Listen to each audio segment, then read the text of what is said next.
Sumasabay sa agos ng mundong ito, ako'y gulong-gulo.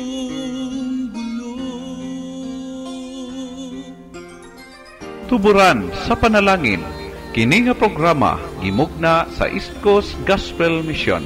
Alas 6 hangtod alas 6:30 matag adlaw. Aron ikaw matabangan nga maangkon ang tinuod nga kalipay, katagbawan ug kasiguruhan sa kinabuhi, ug nga kahatagan sa kasulbaran ang naghingapin nga mga kabalaka, problema, mga pangutana nga sa dugay ng panahon nakahasol pag-ayo kanimo. Busa paminaw ug sa Dios ikaw panalanginan. Maayong adlaw sa tanan. Salamat sa Dios sa oportunidad nga maka-resume kita sa atong buluhaton og almost 2 weeks no nga medyo naay mga abarya sa ato ang buluhaton, but dalay ko ng Dios niini nga oportunidad karon nga kita makapadayon sa ato ang pamalandong diha sa balaan nga pulong sa Dios. Tuguti ako sa paghatag og mga pasalamat no sa last week nga experience samtang dito kami sa Tandag. Salamat sa taga-Tandag, mga kaigsuunan. Salamat sa pag-take care kanamong tanan og bisan pa man sa kay Pastor Jeff Magadan. Thank you so much sa imong leadership and also sa diha sa Lingig no. Salamat jud kayo sa pag-take care kanamo. Dako og butang nga amo gyud nga ma-remember no diha sa Lingig, sa kay Pastor Jason Lipawpaw and sa mga kaigsuunan din ha sa family Indoyon. Thank you so much sa inyong pag-take care kanamo og ang Dios magpadayon sa panalangin diha kaninyo. Magaampo kita sa atong pagsugod sa atong paminaw, pagbasa ug pagpamalandong na usab sa pulong sa Dios. Magapangamuyo kita. Amahan og Dios ng langit nun, nagdaig nagpasalamat na usab kami sa oportunidad nga maghihatag, especially Father God, nga makapadayon kami sa pagbasa o pagpamalandong na usab sa imong balaang pulong. Nagaampo ako o Dios sa imong pagpanalangin sa tanan nga nagapaminaw karon sa ilang mga radyo diya sa ilang panimalay, and even Father God sa tanan nga naga-monitor karon sa Facebook, naga-subaybay, naga-follow niini diya sa YouTube. Naga-pray ko Ginoo nga ikaw magapanalangin sa tanan. This I pray in Jesus' name. Amen. Alang sa padayon nato nga pagpamalandong, gikalipay nako nga kamong tanan nga naga-subaybay o ginaawhag usab nga aron nga ma-appreciate o ma-recognize na to ang inyong pagpakiguban. Ginaawhag ko kamo sa pag-leave o comment no? Mag-komento kamo or mag-pakita nga kamo padayon sa pagpaluyo, pagsubaybay, pinagi sa pagpaminaw o sa pag-share usab nining atong buluhaton. O kamo usab nga na-sharean wala pa nakakonect sa directly sa ato ang Facebook page, pwede ka i-add-on nimo ato ang Facebook page, ang ECGM Christian Community Radio. So pareho lang ato ang ID sa Facebook o sa ato ang YouTube. You can subscribe o pwede nimo ma-download o ma-share ato sa uban ato ang mga preaching as part sa imong pagki-partner sa atong bulaton, sa pag-pray o sa pag-share niini ngadto sa uban.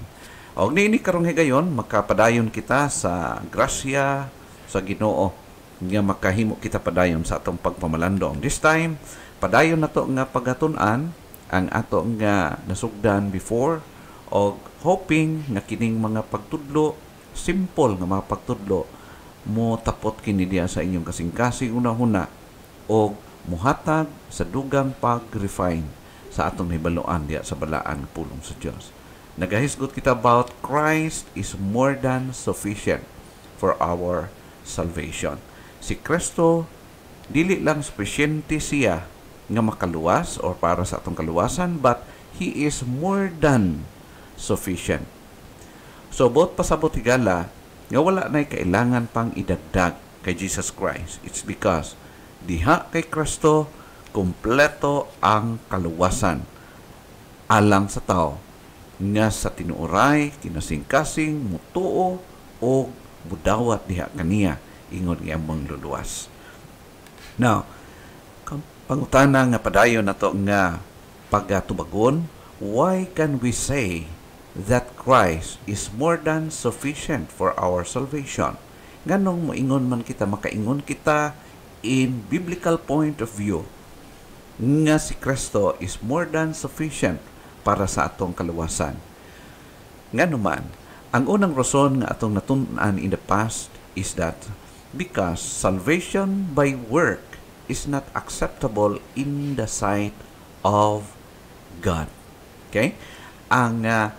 We could not deny nga naay mga tao, kitang tao, naatay kapasidad ng makahimo o mga maayong butang. Okay? We could not deny it. But when we talk about salvation as effect or result sa atong good work is another story. Kay kung ang work ang atong basihan, dili siya makapasar sa 100% righteousness nga standard sa Ginoo. Kung gusto ang tao maligtas o maluwas ang iyang kalag, kinahanglan abuton niya ang 100% or perfect righteousness nga gidemand sa Dios. But the problem is nobody is perfect. It means to say, ang atong kapasidad, ang atong kakayahan is not acceptable in the sight of God kung atong ibutang alang sa atong kaluwasan ang atong mga performances. Number 2 reason nga natun-an nato sa milabay nga gayon, because Christ's sacrifice is the only complete and perfect. Ato kanang natun-an higala sa milabay nga mga higayon nga si Kristo lang ang iyang sakripisyo, maulang ang kompleto, maulang ang perfect nga makahatag yun og tinuod nga kaluwasan sa kalag sa usa ka tawo nga mutuo og mutugyan sa iyang kinabuhi diha kaniya. Og ang ikatulo nga atong tutukan karon is this: because all of us seriously need salvation, which alone to be found in Jesus. Okay? Tungod kay ikaw ug ako kitang tanan higala na kinahanglan gyud og kaluwasan, nga kini nga kaluwasan diha lamang kang Ginoong Hesukristo makaplagan og dili sa kang bisan kinsa, dili sa bisan unsang paagi, kundi diha lang gayud kang Ginoong Hesukristo. Kung imong tan-awon higala dinhi sa Matthew chapter 5 verse number 3, nag-ingon ang pulong sa Dios, blessed are the poor in spirit, for theirs is the kingdom of heaven. Okay. Atong makita Ginoo sa gisulti sa Ginoo kanato dinhi sa bersikulo 3, sumala sa atong nabasa gala, nag-ingon si Ginoong Hesukristo mismo before his crucifixion. Nag-ingon siya, blessed are the poor in spirit. Unsa daembot pasabot ni ining poor in spirit? Unsa man ang real meaning? Unsa man ang ipaabot niya para sa tao? Blessed are the poor in spirit. It means spiritual bankruptcy. Ang buti pasabot, bulahan ang usa ka tawo nga moangkon siya nga siya spiritually bankrupt in the sight of God. Buti pasabot higala, bulahan ang tao nga moangkon nga siya luwasonon. Bulahan ang tao nga siya mapaubsanon diha tubangan sa Dios. Bulahan ang tao nga siya magpaubos og dili maging garbuso diha tubangan sa Dios. Kabalo kay gala, it takes a lot of humbleness. Kana bitaw mo ingon ta, Lord, I am spiritually bankrupt. Lord, wala ko'y mahimo. Ikaw lang ang pwede makatabang kanako. It takes a lot of pride. Kinahanglan i-give up ang pride sa katao aron nga siya mo angkon nga siya ng kinahanglan og tabang diha sa balaang Dios. Higala, ang pulong sa Dios, ang tibuok Biblia nagahatag kanato og ideya kung unsa ang kahimtangan natong mga tao in the sight of God. Ang unang butang nga atong makaplagan, nagsulti nga kitang tanan, we are all spiritually ill in the sight of God.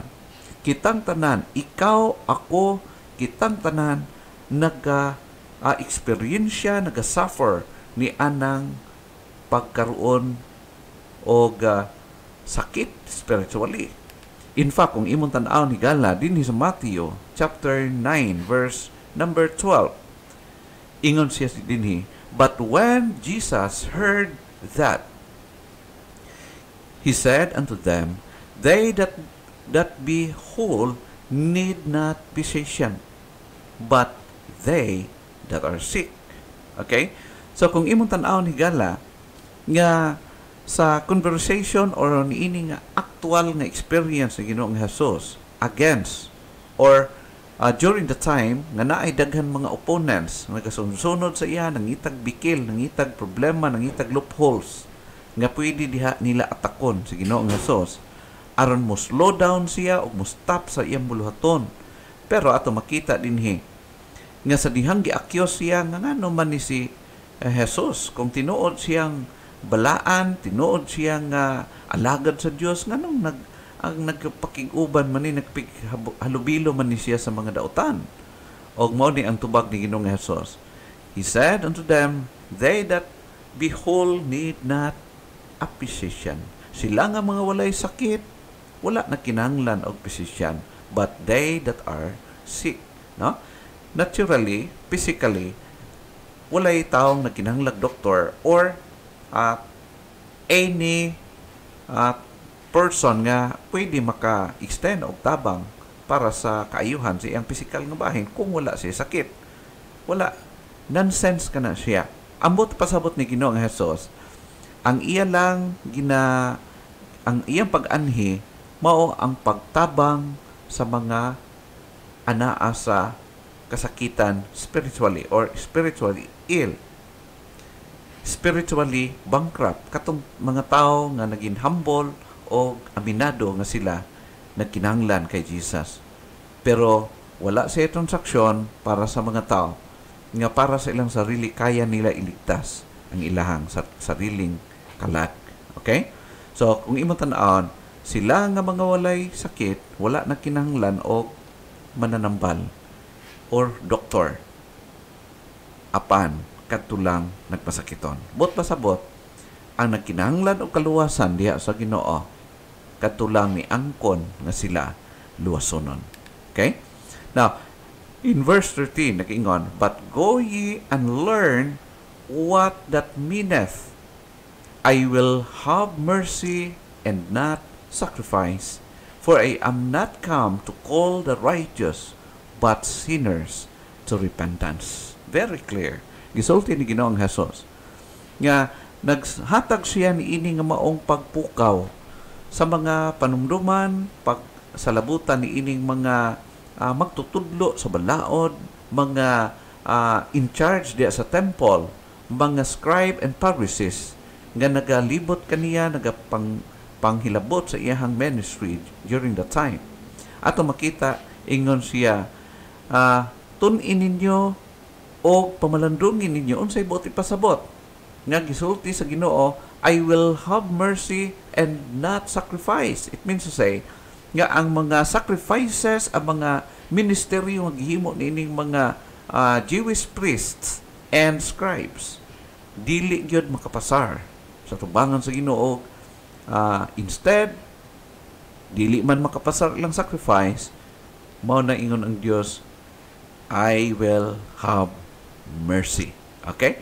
So, ang iyang pag-extend of salvation is out of His mercy, not out of man's performances. Okay? So, mao na yun siya. For I am not come to call the righteous, but sinners to repentance.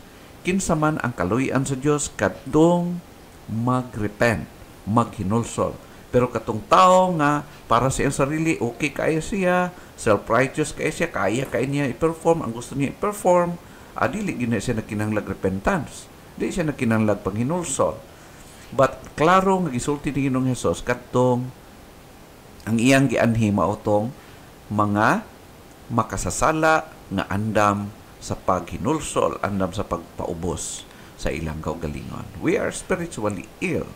Even in the Old Testament, sumala pa ni Isaias, Propeta Isaias in verse 1 verse 6, chapter 1, ingat siya, from the sole of the foot even unto the head there is no soundness in it, but wounds and bruises and putrefying sores. They have not been closed, neither bound up, neither mollified with ointment. So, imo makita igala. Ngayon ani kalala ang kaimtangan sa tao spiritually og mao kinisab ang isuffer ni Ginoong Hesus. Mao kini iyang antuson tungod kay ang kaimtangan sa tao ingon pa gikan sa lapalapas sa tiil ngadto sa alimpulo adunay sakit gamitakboy ni ini. Okay? Mao kana siya spiritually. Mao kana ang kaimtangan nato igala. Number 2, dili lang we are spiritually ill, but we are all drowning in the mire of sin. Ang tanang tao nagakaunlod diha sa yanang sa sala. Now, dili na to ma-deny, mao ka nang nagakitabo. Even sa gisulti sa usa ka Salmes, dinhi sa Psalm chapter 69, verse number 1. Unsa ingon niya sa according dinhi, save me, O God, for the waters are come in unto my soul. I sink in deep mire, where there is no standing. I am come into deep waters, where the floods overflow me. Ato makita higala nga ang Salmes nakasabot siyang spiritual condition in the sight of God. Nga sama siya sa usa ka tawo nga naunlod diha sa liyanang sa kalapukan. Og ingon pa siya, I sink in deep mire, where there is no standing. But pasabot, padayon, continuous ang iyang pagkaunlod. Og nakinahanglan siya og tabang. Okay? Mao kana siya galang ato makita. Ikatulo, we are all stand condemned in the sight of God. Kitang tanan, tungkol kay kitang tanan makasasala man sa iyang atubangan. Misan unsa pa kita kabuutan, misan unsa pa kita kamaayo in the sight of man. Pero in reality, in the sight of God, mao kini iyang panglantaw kanatong tanan. Sa Romans chapter 3 verse number 9, what then? Are we better than they? No, in no wise. For we have both proved, both Jews and Gentiles, that they are all under sin. Okay? Hinumdum mo na ito igala in verse 9 as a sort of background. Hinumdum mo na ito nga ang mga Jewish people, ang katawhan sa mga Israelites people, nag-consider sila nga sila mga maayong tao, mga balaan mga tao, mga self-righteous klaseng mga tao. Di mo amin nga sila malapason usab sama kanato. O ang ilang pagtanaw sa mga Gentiles, mga luog or mga makasasala, mga godless people. Pero ato makita din hingayon si Apostol Pablo based on Paul's clear understanding. Ingon siya, for we are before proved, both Jews and Gentiles, that they are all under sin. Mahudiyo man or dili, tanan nga tao under sa pagpakasala. In verse 19, the same chapter, ingon siya, now we know that what things soever the law saith, it saith to them who are under the law, that every mouth may be stopped, and all the world may become guilty before God. The primary purpose nga nung gihatag sa Dios ang balaod sa tao or sa mga Hudiyo specifically or sa mga tao, the purpose aron nga ang tao makaamgo nga sila di ay makasasala in the sight of God, aron nga sila makaamgo nga sila nagkinahanglan og tabang gikan sa Dios, nagkinahanglan og kaluwasan. Higala, so to say, nga sa atong kalibutan, sa atong kapanahunan karon, na ay mga ginatawag false hope of salvation nga atong makaplagan. Unsa kini nga mga false hope? Daghan nga mga katawhan around the world today nagsalig sa ilahang education or edukasyon, good works, by keeping the law, baptism, church membership, proper environment, confirmation, religious rites, living by the golden rule, sincerity, offering, sacrifices, secular organizations, and religious organizations. Mao kini sa atong makaplagan higala sa atong kapanahunan, and so on and so forth. Ginatawag siya og false hope of salvation. Nagpromise siya salvation para sa tao, pero bisan unsaon pagpaningkamot, dili makahatag og tinuod yun nga kaluwasan. Itawag og false hope of salvation. Now, hinumdum mo na ito igala that salvation is always by the blood of Christ. Og dili niining akong gipang butang. No? Dili sa edukasyon, dili sa good works, or so on and so forth. No? Always by the blood of Christ. Salvation is always by the blood of Christ. Kung imong tan-awon ang Hebrews chapter 9 verse 22, ingon ang pulong sa Dios, and almost all things are by the law purged with blood, and without shedding of blood is no remission. Okay? The importance sa blood ni Jesus Christ. Kung imong tan-awon in the Old Testament, almost ang tanang butang gi-require gyud nga kinahanglan paagasan jud og dugo. Og katong Old Testament practices, shadow lamang kato sa tinuod nga himuon ni Kristo in the New Testament. Ang mga dugo sa mga hayop sa Old Testament dili gyud totally makakuha og sala, but only the holy blood of Jesus Christ nga gipaagas dito sa cross sa Kalbaryo mao lang ang pwede makahinlo og kuha sa atong mga kasalaanan. Another verse in 1 Peter chapter 1 verse 19 nagaingon, but with the precious blood of Christ, as of a lamb without blemish and without spot. Take note, specifically referring to the blood of Jesus, precious blood of Jesus. Dili sa bisan unsang butang, dili sa salapi, dili sa bulawan, o sa bisan unsang butang na-perform na to in this life. But it is purely through the precious blood of Christ, according to 1 Peter chapter 1 verse 19. Okay? So, mao kana siya gala. Not only that, salvation is always comes from God. Dili gikan kanato, but always comes from God.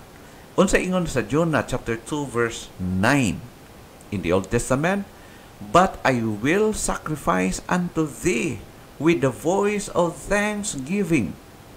I will pay that I have vowed. Salvation is of the Lord. Amen.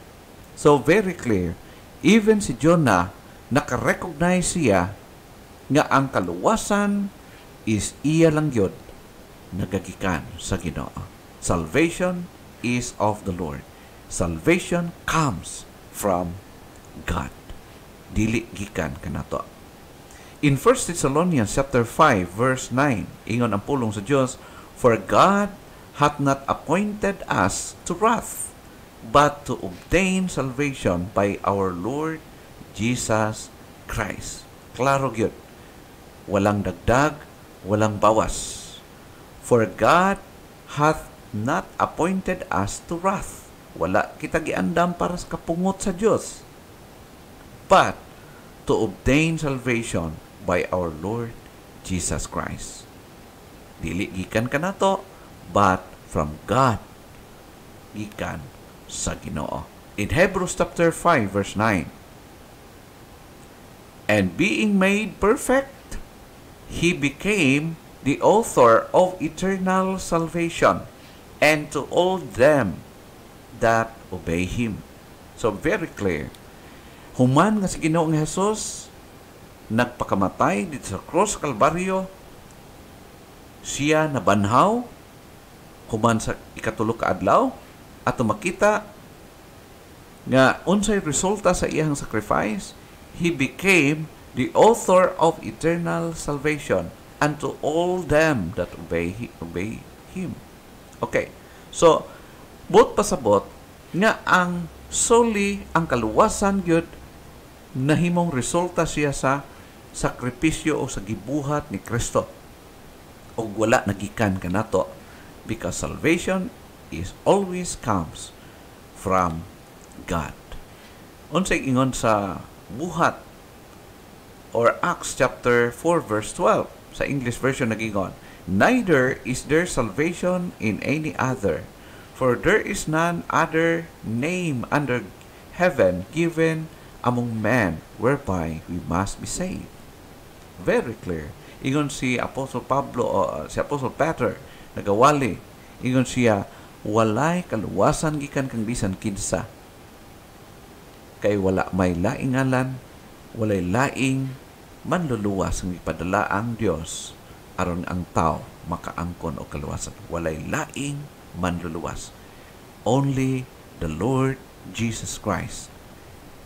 Ang mga apostoles dili makaluwas o kalag, ang mga anghel dili makaluwas o kalag, o walay tao nga makaluwas sa iyang kaugalingong kalag, o si Ginoong Hesukristo lamang nga gipadalagi kan samahan ang pwede o adunay kakayahan nga makaluwas o kalag sa tao. Okay? So very clear ang pulong sa Ginoo.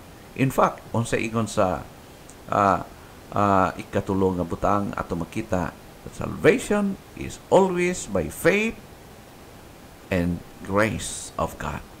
Always by faith and grace of God. Ingon sa pulong sa Ginoo in Ephesians chapter 2 verse 8. For by grace are ye saved through faith, and that not of yourselves, it is the gift of God, not of works, lest any man should boast. Ato makita igala nga giklaro gyud maayo ni Apostol Pablo dito sa taga-Episo nga ang kaluwasan is pinaagi gyud sa grasya o paangkon sa tao pinaagi sa iyang pagtuo kang Ginoong Hesus. Kay ang kaluwasan is a gift from God. Gihatag lang sa Dios og madawat sa tao pinaagi siyang tinuod nga pagtuo diha kang Kristo nga maoy makaluwas kaniya. Okay? So mao kada siya higala ta makita even in Titus chapter 2 verse number 11 nagingon, for the grace of God that bringeth salvation hath appeared to all men. The grace of God that bringeth salvation, ang grasya sa Dios nga nagahatag og kaluwasan, hath appeared to all men, to all people, every individual nga motuo o mutugyan sa kinabuhi diha kaniya. Unsa ingon sa ani Apostol Pablo dinhi sa taga Corinto sa 2 Corinthians chapter 6 verse 2 sa Bisaya nag-ingon, kay nag-ingon ang Dios, gidungog ko kamo sa takna nga akong gikahimut-an, gitabangan ko kamo sa adlaw sa kaluwasan, mao na kini ang takna sa pagdawat sa kaluoy sa Dios, karon mao ang adlaw sa kaluwasan. At makita ang unang part ni siya, gidungog ko kamo sa takna nga akong gikahimut-an. But pasabot igala, kanus mahimuot ang Dios sa tao panahon nga siya magpaubos o maghinulsol sa iyang mga kasalanan diha sa Dios, magpaubos. Ikaduha, ingon siya, gitabangan ko kamo sa adlaw sa kaluwasan. Unsay bot pasabot? Kano sa ata gitabangan ni Kristo sa kaluwasan? Pinaagi siyang pagpakamatay dito sa cross para kanato. No? Siya nagpakamatay para kanato. Agig bayad sa atong kasalanan kay mga dautan kita o makasasala kitang tanan. Okay? Gitabangan ko kamo sa adlaw sa kaluwasan. It is God nga nagtabang kanato. Another thing, yun, karon mao ang adlaw sa kaluwasan.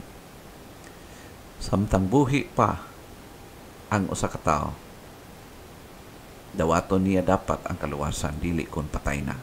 Daghang mga nagunahuna nga ang kaluwasan mahibalaan lang sa tawo, masiguro lang sa tawo nga tinuod nga siya luwas panahon kung patay na. Pero mintras buhi pa, dili pa sigurado. Higala ang pulong sa Dios nagsulti gayod nga ang kaluwasan kinahanglan dawaton ang kunon karon buhi pa, dili kon unya kung patay na. Okay? Very clear. Samtang buhi pa, dili kon patay na. Okay? So, mao kana siya higala ang klarong gisulti.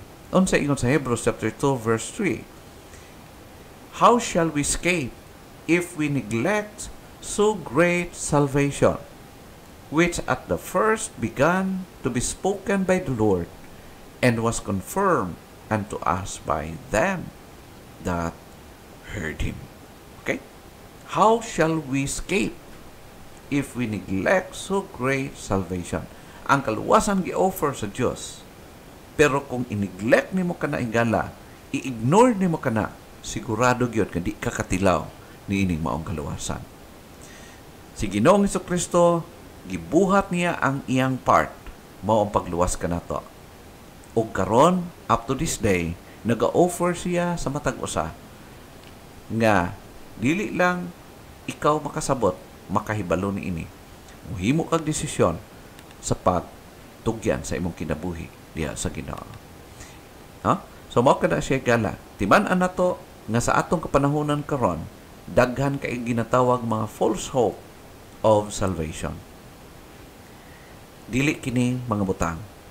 Salvation is not through education, good works, keeping the law, baptism, church membership, proper environment, confirmation or religious rites, living by the golden rules, sincerity, offering, sacrifices, secular organizations, religious organizations. Sacrifices referring sa paghimog sakripisyo, aron nga siya kaluy-an. No, it's not. Tungod kay kanang tanan, false hope. Dili na mao.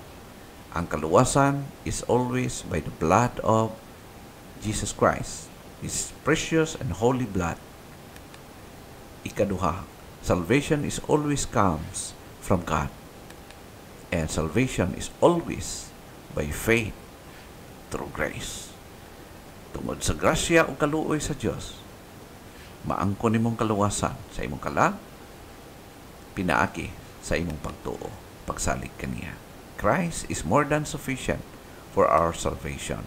Why we can say that Christ is more than sufficient for our salvation? Reason number 1, because salvation by work is not acceptable in the sight of God. Christ's sacrifice is the only complete and perfect. And because all of us, me and you, are seriously naganit og salvation, which alone to be found in Jesus. Busa unsay dapat buhaton? Paghinulsol, pagpaubos at tubangan sa Dios. Ang kuna nga dili nimo kaya luwason imong sarili. Ang kuna nga ikaw makasasala. Saligi sa Jesus og itugyan kaniya ang imong kinabuhi alang sa kaluwasan sa imong kalag. Kung nagahimo ikaw di inigala, kaluy-an ka sa Ginoo. Ang kaluwasan dili sa atong performance, dili reward, kundi grasya, kaluoy sa Dios. Ug madawat kini sa tao nga tinuod nagpaubos og musalig diha kaniya. Hinaot nga ang Dios nagapanalangin sa inyong mga kasing-kasing ngini nga adlaw karon. Amahan, i-bless ang imong pulong diya sa kinabuhi sa matag usa. In Jesus' name, Amen.